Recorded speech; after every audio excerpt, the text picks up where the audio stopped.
नमस्कार मंडळी, कसे आहात? स्वागत आहे तुमचं पुन्हा एकदा पीक पाणी या प्लॅटफॉर्ममध्ये. आज आपण जाणून घेऊया मक्काचा बाजारभाव.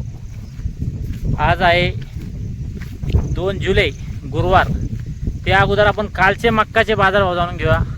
काल जालना बाजार समितीला मक्काची आवक होती 314 क्विंटलची, 314, आणि कमीत कमी भाव होता 2200 रुपये.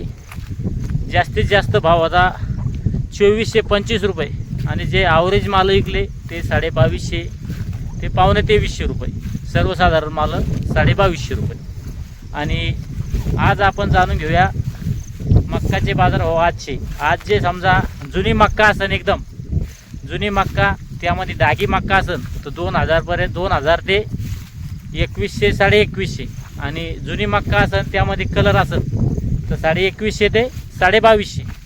आणि नवी मक्का असेल त्यामध्ये वल्ली जर मक्का असेल तर नवी मक्कामध्ये थोड्याफार मॉइश्चर असेल तर मग ते मक्का एखाद्या 2200 2250 ते 2350, 2200 2250 2350.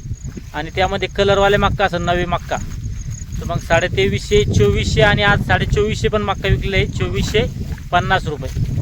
चालतं. हे होते आजचे मक्काचे बाजारभाव. थोडक्यात माहितीच्या आधारे आपण जाणून घेतले जालना बाजार समितीचे मक्काचे बाजारभाव. रोजचे बाजारभाव तुम्हाला मोबाईलवरच बघण्यासाठी आपल्या चॅनलवर नवीन असेल तर चॅनलला लाईक, फॉलो आणि सबस्क्राईब करायला विसरू नका. पुन्हा भेटूया नवीन व्हिडिओमध्ये. जय जवान जय किसान.